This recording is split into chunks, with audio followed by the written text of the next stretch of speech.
ხურტაში რამდენიმე დღე აქცია მიმდინარეობს აჭარის მაღალთიანეთში გამართული აქციების თემაზე. ახლა პირდაპირ ეთერში ჩვენ სტუმართან ერთად ვისაუბრებთ. ჩვენი სტუმარია საქართველოს ენერგეტიკის მინისტრის მოადგილე ბატონი ილია ელოშვილი. მოგესალმებით. მოგესალმებით. ბატონო ილია, ხულოში აქცია დაიშალა, თუმცა კვლავ ძალაშია ადგილობრივების მოთხოვნა, რომ გადადგეთ და ბოდიში მოიხადოთ ადგილობრივების წინაშე. რატომ განწვავდა ვითარება მაღალთიანეთში? საინტერესოა თქვენი მოსაზრება. განსხვავდა, იმიტომ რომ მოთხოვნები რაც წამოგვიყენეს მოსახლეობამ შეუძლებელი იყო მათი შესრულება, ფაქტურად ჩიხში შევიდა პროცესი. მინდა აქ ვთქვა, რომ ხა არავის არ სიამოვნებს, სწორად გამიგეთ, ყველანი ადამიანები ვარ და რაღაცა თითქოს პერსონალურად წამოვიდა ჩემზე ესეთი აგრესია, ასეთი რეაქცია, რომ თითქოს ეს ჩემი რაღაც საკუთარი სურვილებით, რაღაც ჩემი საკუთარი გადაწყვეტილებებით მე ეს ჩავატარეთ ეს რაც მოხდა, მაგრამ აქ მინდა გითხრათ, რომ აქ საქმე არ არის ერთ რომელიმე ჩინოვნიკში, ან ერთ რომელიმე ადამიანში, რაც არ უნდა როგორი თანამდებობის პირიც არ უნდა იყოს ის. აქ საქმე ეხება უნიშნულოვანეს პროექტს და აქ საქმე ეხება იმას, რომ ამ კომპანიას აბსოლუტურად გამაგრებული აქვს ზურგი კანონიერად და კანონებით და შესაბამისად მოქმედებენ კანონით. ჩვენი მოთხოვნა იყო, რომ მომხდარიყო კანონის დაცვა მოსახლეობის მხრიდანაც, არ მომხდარიყო დაპირისპირება, ამიტომ ჩავედი მე ზუსტად იქ, თუმცა შეიძლებოდა რომ მე საერთოდ არ გამოჩენილიყავი იქ, იმიტომ რომ მე არც ძალოვანი ვარ, არც მე არ ეს ჩემი კანონის დაცვა არ არის ზოგადად პირდაპირ ჩემი მოვალეობა, მაგრამ კანონის დაცვა არის ყველა ადამიანის მოვალეობა. შესაბამისად მე ჩავედი ზუსტად იმიტომ რომ გამომხდულიყო ეს სიტუაცია და მათ კარგად გაეგოთ, რომ არ არის ის ჩვენ მათ შევყავდით ჩიხში და მე არ ვიყავი ჩასული სავაჭროთან რაღაც სათხოვნად. მე უბრალოდ მათ მოუწოდე რომ დაშლიყვნენ, არ მieყვანათ საქმე იქამდე, სანამდეც მივიდა. რაც შეეხება ახლა ბოდიშის მოხდა, თვითონ ბოდიშის მოხდა თავისთავად არასოდეს არ უნდა იყოს პრობლემა და მე ესე მაგ ნასწავლეთ ჩემი ბავშვობიდან, რომ თუ კი რაიმე დააშავე, ბოდიშის მოხდის გამბედაობა ადამიანს უნდა იყოს. მე აქ ჯინაში კი არ ვუდგები მოსახლეობას ეს არანაირად არ უნდა გაიგონ მათ რომ მე რაღაც პრინციპულად ავიხდი ბოდიში. მე უბრალოდ ვერ გავიგე რატომ უნდა მოვიხადო ბოდიში და ესაა ჩემი გულის ტკივილი რომ რატომ უნდა მოვიხადო ბოდიში. მე შეურაცხყოფა პიროვნული არავის არ მიყენები ამას სრული პასუხისმგებლობით ვიძახი და ამაზე მე თავზავდებ, იმიტომ რომ თუ კი ასეთი რამე მოხდა ბოდიში კი არა მე მზადო რომ გადავდგე, იმიტომ რომ თუ კი მე დამიმტკიცდება რომ მე არაკორექტულად ვიქცეოდი ან მოსახლეობას რაიმე ზედმეტი ვაკადე, მნიშვნელობა რა გამშობა ქალი იქნება თუ კაცი იქნება თუ ბავშვი იქნება, ამ შემთხვევაში მე ბოდიში არ უშველი სამსახურს და მზადო რომ გადავდგე, ხა თანამდებობა არასოდეს არ არის ჩემთვის რაღაც ეს მნიშვნელოვანი რომ ამას ამ თანამდებობის ცხოვრობდი მე, მაგრამ მე ვერ ვხედავ ახლა ადამიანურად მოიხადო ბოდიში იმაზე რაც დაუშვათ არ გაიკეთებია, ხო ცოტა ძნელი კი არა, შეუძლებელია მე ვთვლი, მაგრამ არც ის მინდა თქვა რომ ეს ადამიანები ტყუიან, იმიტომ არ მინდა მე ასეთი რამე ვაკადრო თუნდაც ამ ადამიანებს, ამიტომ მე აბოთ გონია რაღაცა გაუგებრობასაა ადგილი. შეიძლება ვიღაცამ რაღაცა ვერ გაიგო ნორმალურად, ან რაღაცა ისეთი ჩემი ცნებადობა სხვადასხვა გადაითარგმნა შემდეგ ეს ხდება ხოლმე ესეთი რაღაცა და ამიტომ თუ ესეთი რაღაცა მოხდა, მინდა ამაზე ბოდიში მოვიხადო, რომ თუ კი მე ვერ გამოვხატე ან ვერ გავაგებინე ამ ადამიანებს ის რისი გამოხატვაც მინდოდა. თუმცა ძალიან ბევრს ვფიქრობ ეს დღეები, რომ მართლა რამე ხომ არ ვთქვათ დავაშავენ რაიმე ვთქვათ. ბატონო ილია, თქვენ როგორ ფიქრობთ, რამ გამოიწვია გაუგებრობა? ბატონო ილია, თქვენ როგორ ფიქრობთ, რამ გამოიწვია ეს გაუგებრობა? თქვენ ფიქრობთ, რომ არ იყო მოსახლეობა დეტალურად ინფორმირებული გეოლოგიური დასკვნების შესახებ? არა, მოდით ესე ვთქვათ რა. მოსახლეობა ჩემი აზრით საკმაოდ სამუშაოები ჩაატარა ადგილობრივ მთავრობამ და აბსოლუტურად საქმის კურსში ვიყავი ჩვენ, თავიდან ბოლომდე ყველა მოლაპარაკება რაც კი ჩატარდა. ორი თვეა პირადად მე გავაჩერე კონტრაქტორი, იმიტომ რომ მომხდარიყო ახალი გეოლოგიური დასკვნის ის რაც მოითხოვა მოსახლეობა დასრულება, დადება, გავეცანით ამ გეოლოგიურ დასკვნას.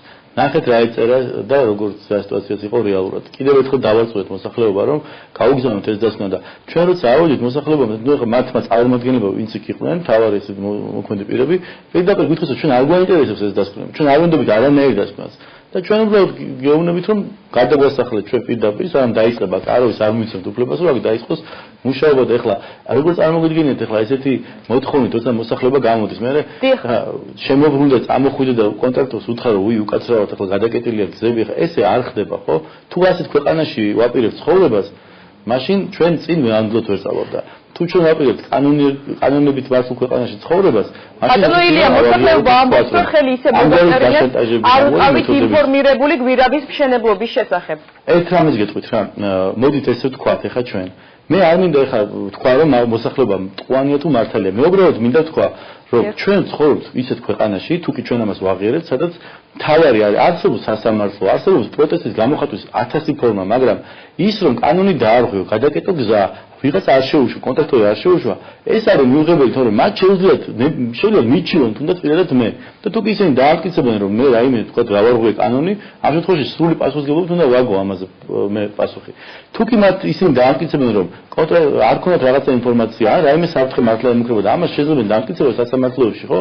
რაზეა ლაპარაკი, ჩვენ პირიქით გვერდში დავუდგებით მას, მაგრამ საქმე იმაშია, რომ არა თუ ამგვარი ფორმით გამოხატავენ ისინი, რომელიც პროტესტის ფორმა არავინ არ უშლის ქვეყანაში არავის, ხო? მაგრამ ის რომ გამოხვიდე, დააწესო მორიგეობა იმ შესასვლელში, თან სადაც გამოსყიდული ტერიტორიები კერძო საკუთრებაში დააწესო მორიგეობა და არ შეუშვა და ამგვარად გამოხატო პროტესტს და დააშანტაჟო ფაქტიურად ხელისუფლება, ხო?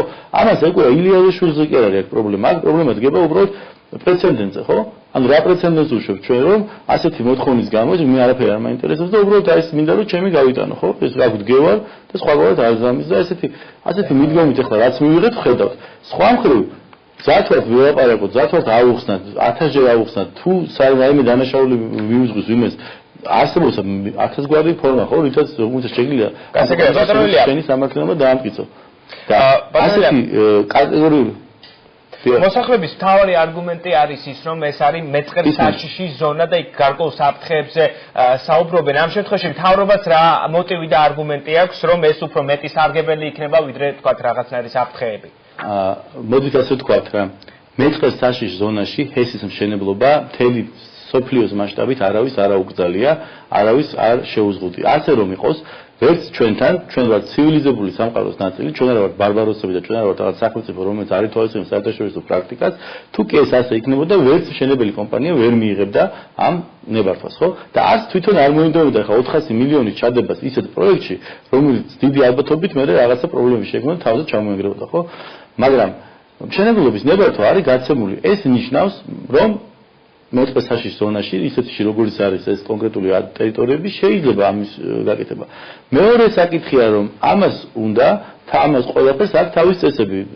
ზოგი ზონა არის მეწყერ საშიში, ზოგი ზვავსაშიში, ზოგი, ანუ ყველა საქართველოს არის ისეთი გეოგრაფიული მდებარეობა, ჩვენ რომ საკმაოდ აგრესიული გრუნტებია, საკმაოდ აგრესიული გეოგრაფიული ტერიტორიაა ეს და ამიტომ ყველაფერს რაც ამის ვაშენებ, ჩვენ უნდა ავაშენოთ სწორად. და ამ შემთხვევაშიც გარემოს დაცვის სამინისტრომ გაცა იმგვარი დასკვნა, რომ მას ჩაედო ვალდებულებები ამ კომპანიას, როგორ უნდა გააკეთოს ეს ყველაფერი ისე, რომ საერთოდ მინიმალურამდე კი არა, საერთოდ აღმოფხრული იყოს ნებისმიერი რისკი მოსახლეობის მიმართ. შესაბამისად, კომპანია ამას ყველაფერს გააკეთებს. გარდა ამისა, დამატებით კიდევ ჩვენ მოვთხოვეთ მათ და კი არ მოვთხოვეთ, ეს თვითონაც გააკეთებდა, ეს მათსავე ინტერესებშია.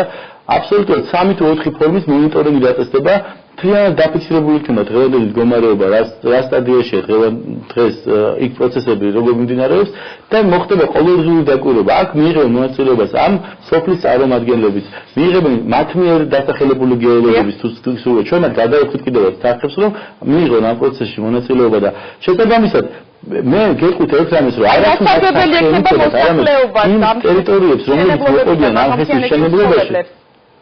მოსახლეობას გასარგებელი იქნება, ხა თქვენცა, კი ბატონო, არა, ერთი რამე მინდა დავასრულოთ ჩემი აზრით, რომ ესე იგი ის მოსახლეობა, რომელიც იცხოვრებს აი ამ არეალში ამ ჰესის მშენებლობის და მოყვება დაკვირვების ქვეშ, ყველაზე უფრო გარანტირებული იქნება იმისა, რომ რაიმე მოულოდნელად, რაიმე ისეთი პროცესები არ განვითარდეს, რომ საფრთხე დაემუქროს მათ ქონებას ან ყველაზე საშინელს და უარეს შემთხვევაში მათ იცოცხლოს.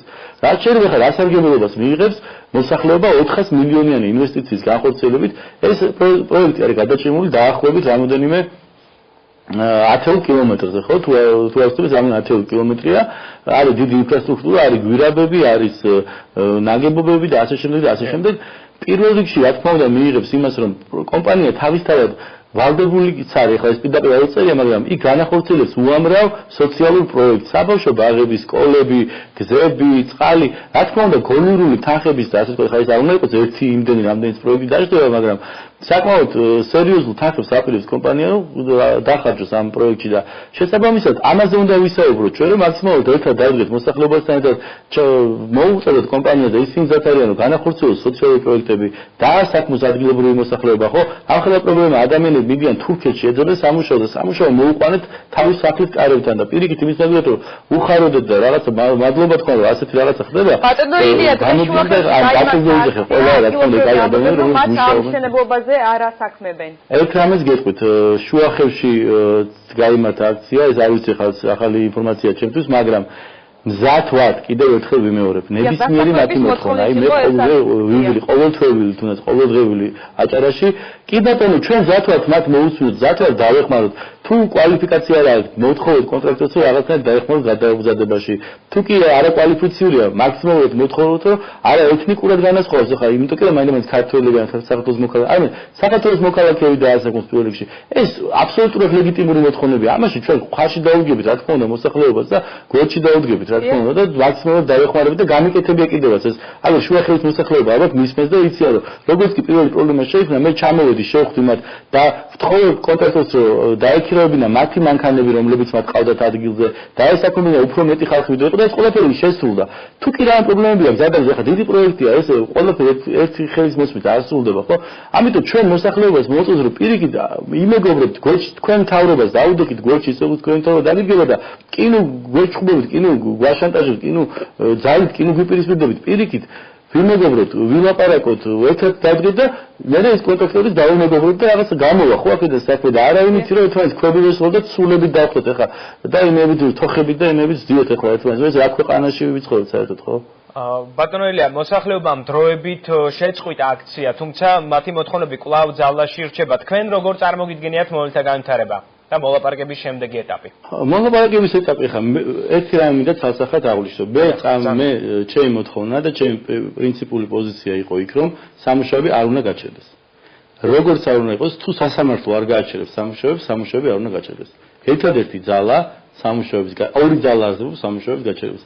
თუ კონტრაქტორი თვითონ გადაწყვეტავს რატომღაც რომ გააჩეროს სამუშაოები ეს ამას მოყვება თავისი სხვა პროცესები რა თქმა უნდა იმიტომ რომ მაგასაც მოთხოთ პასუხს რატო აჩერებს და მეორე რომ სასამართლომ გააჩეროს სხვა ძალა სამუშაოების ხელმოწერილი კონტრაქტის გაცემული ნებართვის არ არსებობს ამაზე ცალსახად უნდა შევსახოთ ამის იქით თუ კი რაიმე მოთხოვნებია თუ კი რაც შეიძლება რაიმე იყოს გონივრული ჩვენ მზად ვართ მაქსიმალურად დავждეთ და ის რაც დაბედით საბოლოო ჯამში რაც იყო საუბარი იმ ხელშეკრულების გაფორმებას ადგილობრივ მთავრობასთან და აქვე მინდა დიდი მადლობა გადავუხადო ბატონ არჩილს იმიტომ რომ თავდაპირველად ჩაბმული იყო მაქსიმალურად ცდილობდა რომ არ მისულიყო ეს ყველაფერი დაპირისპირებამდე და ყველაფერი და დაწუნებული რომ ბატონი არჩილი ამას ყველაფერს ახლა კარგად მოაგვაროს მოსახლეობასთან მას აქვს განსაკუთრებული ნიჭი ამ დიპლომატიის და ჩემთან შედარებით უფრო მეტი ზოგადად რესურსი აქვს იმის რომ ვთქვათ და უფრო მეტი ალბათ არ ვიცი რა ქვია ამას უფრო გაგება აქვს ამ მოსახლეობას ამიტომ ადგილობრივია და გასაგებია ეს ყველაფერი მაგრამ ამიტომ მან აიღო ეს პროცესები ხელში და დაწუნებული რომ მიიყვანს ბოლომდე და მაქსიმალურად მათთვის ისეთ პირობებს